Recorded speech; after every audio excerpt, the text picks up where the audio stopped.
नमस्कार। गुलदस्ता से आज हम आपके लिए लेकर आए हैं गुरुदेव रविंद्रनाथ टैगोर की कहानी नई रोशनी। स्वर है जया भट्टाचार्य का। बाबू अनाथ बंधु बीए में पढ़ते थे, परंतु कई वर्षों से निरंतर फेल हो रहे थे। उनके संबंधियों का विचार था कि वो इस वर्ष अवश्य उत्तीर्ण हो जाएंगे, पर इस वर्ष उन्होंने परीक्षा देना ही उचित न समझा। इसी वर्ष बाबू अनाथ बंधु का विवाह हुआ था। भगवान की कृपा से वधू सुंदर सच्चरित्र मिली थी। उसका नाम विंध्यवासिनी था, परंतु अनाथ बाबू को इस हिंदुस्तानी नाम से घृणा थी। पत्नी को भी वो विशेषताओं और सुंदरता में अपने योग्य न समझते थे, परंतु विंध्यवासिनी के हृदय में हर्ष की सीमा न थी। दूसरे पुरुषों की अपेक्षा वो अपने पति को सर्वोत्तम समझती थी। ऐसा मालूम होता था कि किसी धर्म में आस्था रखने वाले श्रद्धालु व्यक्ति की भांति वो अपने हृदय के सिंहासन पर स्वामी की मूर्ति सजाकर सर्वदा उसी की पूजा किया करती थी। इधर अनाथ बंधु की सुनिए। वो न जाने क्यों हर समय उससे रुष्ट रहते और तीखे कड़वे शब्दों से उसके प्रेम भरे मन को हर संभव ढंग पर जख्मी करते रहते। अपनी मित्र मंडली में भी वो उस बिचारी को घृणा के साथ स्मरण करते। जिन दिनों अनाथ बंधु कॉलेज में पढ़ते थे, उनका निवास ससुराल में ही था। परीक्षा का समय आया, किंतु उन्होंने परीक्षा दिए बगैर ही कॉलेज छोड़ दिया। इस घटना पर अन्य व्यक्तियों की अपेक्षा विंध्यवासिनी को भी अधिक दुख हुआ। रात के समय उसने विनम्रता के साथ कहना आरंभ किया, प्राणनाथ, आपने पढ़ना क्यों छोड़ दिया? थोड़े दिनों का कष्ट सह लेना कोई कठिन बात न थी। पढ़ना लिखना कोई बुरी बात तो नहीं है। पत्नी की इतनी सी बात सुनकर अनाथ बंधु के मिजाज का पारा 120 डिग्री तक पहुंच गया। बिगड़ कर कहने लगे, पढ़ने लिखने से क्या मनुष्य के 4 हाथ पांव हो जाते हैं? जो व्यक्ति पढ़ लिख कर अपना स्वास्थ्य खो बैठते हैं, उनकी दशा अंत में बहुत बुरी होती है। पति का उत्तर सुनकर विंध्यवासिनी ने इस प्रकार स्वयं को सांत्वना दी, जो मनुष्य गधे या बैल की भांति कठिन परिश्रम करके किसी न किसी प्रकार सफल भी हो गए, परंतु कुछ न बन सके, तो फिर उनका सफल होना न होना बराबर है। इसके दूसरे दिन पड़ोस में रहने वाली सहेली कमला विंध्यवासिनी को एक समाचार सुनाने आई। उसने कहा, आज हमारे भाई बीए की परीक्षा में उत्तीर्ण हो गए। उनको बहुत कठिन परिश्रम करना पड़ा, किंतु भगवान की कृपा से परिश्रम सफल हुआ। कमला की बात सुनकर विंध्य ने समझा कि पति की हंसी उड़ाने को कह रही है। वो सहन कर गई और दबी आवाज से कहने लगी, बहन, मनुष्य के लिए बीए पास कर लेना कोई कठिन बात नहीं, परंतु बीए पास कर लेने से क्या होता है? विदेशों में लोग बीए और एमए पास व्यक्तियों को घृणा की दृष्टि से देखते हैं। विंध्यवासिनी ने जो बातें कमला से कही थी, वे सब उसने अपने पति से सुनी थी। नहीं तो उस बिचारी को विलायत का हाल क्या मालूम था। कमला आई तो थी हर्ष का समाचार सुनाने, परंतु अपनी प्रिय सहेली के मुंह से ऐसे शब्द सुनकर उसको बहुत दुख हुआ। परंतु समझदार लड़की थी, उसने अपने हृदयगत भाव प्रकट न होने दिए। उल्टा विनम्र होकर बोली, बहन, मेरा भाई तो विलायत गया ही नहीं, और न मेरा विवाह ऐसे व्यक्ति से हुआ है जो विलायत होकर आया हो। इसलिए विलायत का हाल मुझे कैसे मालूम हो सकता है। इतना कहकर कमला अपने घर चली गई। किंतु कमला का विनम्र स्वर होते हुए भी ये बातें विंध्य को अत्यंत कटु प्रतीत हुई। वो उनका उत्तर तो क्या देती, हाँ, एकांत में बैठकर रोने लगी। इसके कुछ दिनों पश्चात एक अजीब घटना घटित हुई, जो विशेषतः वर्णन करने योग्य है। कलकत्ता से एक धनवान व्यक्ति, जो विंध्य के पिता राजकुमार के मित्र थे, अपने कुटुंब सहित आए और राजकुमार बाबू के घर अतिथि बनकर रहने लगे। चूंकि उनके साथ कई आदमी और नौकर चाकर थे, इसलिए जगह बनाने को राजकुमार बाबू ने अनाथ बंधु वाला कमरा भी उनको सौंप दिया और अनाथ बंधु के लिए एक और छोटा सा कमरा साफ कर दिया। ये बात अनाथ बंधु को बहुत बुरी लगी। तीव्र क्रोध की दशा में वो विंध्यवासिनी के पास गए और ससुराल की बुराई करने लगे। साथ ही साथ उस निरपराधिनी को दो चार बातें सुनाई। विंध्य बहुत व्याकुल और चिंतित हुई, किंतु वो मूर्ख न थी। उसके लिए अपने पिता को दोषी ठहराना योग्य न था, किंतु पति को कह सुनकर ठंडा किया। इसके बाद एक दिन अवसर पाकर उसने पति से कहा, अब यहाँ रहना ठीक नहीं, आप मुझे अपने घर ले चलिए। इस स्थान पर रहने में सम्मान नहीं है। अनाथ बंधु परले सिरे के घमंडी व्यक्ति थे। उनमें दूरदर्शिता की भावना बहुत कम थी। अपने घर पर कष्ट से रहने की अपेक्षा उन्होंने ससुराल का अपमान सहना अच्छा समझा, इसलिए आनाकानी करने लगे। किंतु विंध्यवासिनी न मानी और कहने लगी, यदि आप जाना नहीं चाहते तो मुझे अकेले भेज दीजिए, कम से कम मैं ऐसा अपमान सहन नहीं कर सकती। इस पर अनाथ बंधु विवश हो घर जाने को तैयार हो गए। चलते समय माता पिता ने विंध्य से कुछ दिनों और रहने के लिए कहा, किंतु विंध्य ने कुछ उत्तर न दिया। ये देखकर माता पिता के हृदय में शंका हुई। उन्होंने कहा, बेटी विंध्य, यदि हमसे कोई ऐसी वैसी बात हुई हो तो उसे भुला देना। बेटी ने नम्रतापूर्वक पिता के मुंह की ओर देखा, फिर कहने लगी, पिताजी, हम आपके ऋण से कभी उऋण नहीं हो सकते। हमारे दिन सुख से बीते। और कहते कहते विंध्य का गला भर आया, आंखों से आंसू से बहने लगे। इसके पश्चात उसने हाथ जोड़कर माता पिता से विदा चाही और सबको रोता हुआ छोड़कर पति के साथ चल दी। कलकत्ता के धनवान और ग्रामीण जमींदारों में बहुत बड़ा अंतर है। जो व्यक्ति सर्वदा नगर में रहा हो, उसे गांव में रहना अच्छा नहीं लगता। किंतु विंध्य ने पहली बार नगर से बाहर कदम रखने पर भी किसी प्रकार का कष्ट प्रकट न किया, बल्कि ससुराल में हर प्रकार से प्रसन्न रहने लगी। इतना ही नहीं, उसने अपनी नारी सुलभ चतुरता से बहुत शीघ्र अपनी सास का मन मोह लिया। ग्रामीण स्त्रियां उसके गुणों को देखकर प्रसन्न होती थीं, परंतु सब कुछ होते हुए भी विंध्य प्रसन्न न थी। अनाथ बंधु के 3 भाई और थे, 2 छोटे, 1 बड़ा। बड़े भाई परदेश में 50 रुपए के नौकर थे। इससे अनाथ बंधु के घर बार का खर्च चलता था। छोटे भाई अभी स्कूल में पढ़ते थे।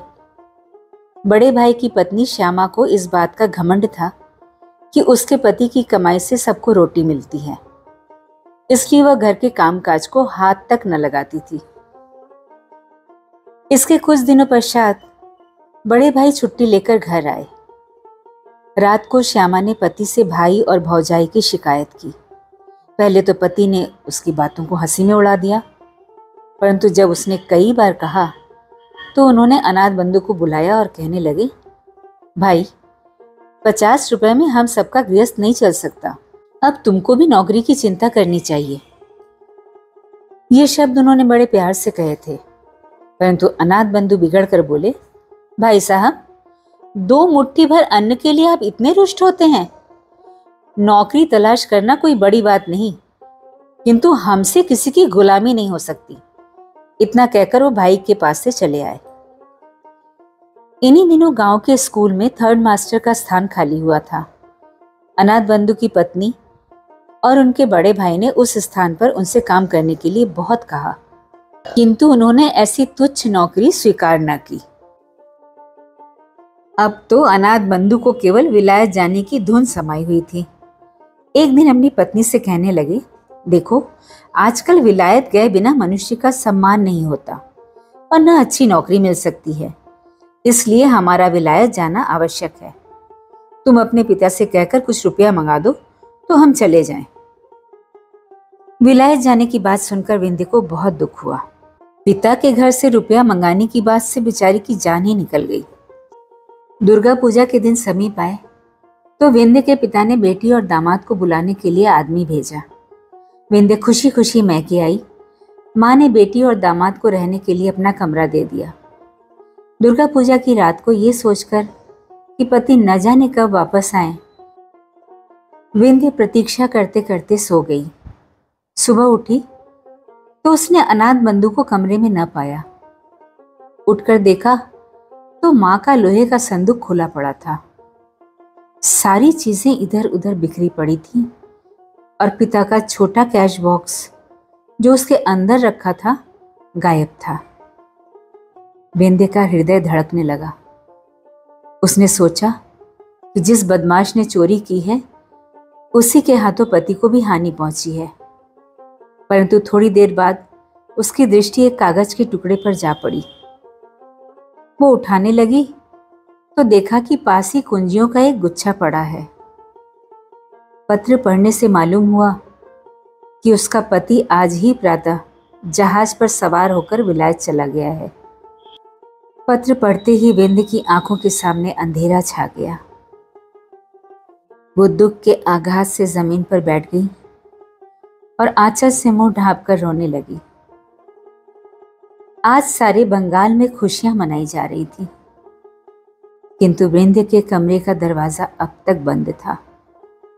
इसका कारण जानने के लिए विंध्य की सहेली कमला ने दरवाजा खटखटाना आरंभ किया, किंतु अंदर से कोई उत्तर न मिला। वो दौड़कर विंध्य की मां को बुला लाई। मां ने बाहर खड़ी होकर आवाज दी, विंध्य, अंदर क्या कर रही है? दरवाजा तो खोल बेटी। मां की आवाज पहचान कर विंध्य ने झट आंसुओं को पोंछ डाला और कहा, माताजी, पिताजी को बुला लो। इससे मां बहुत घबराई, अतः उसने तुरंत पति को बुलवाया।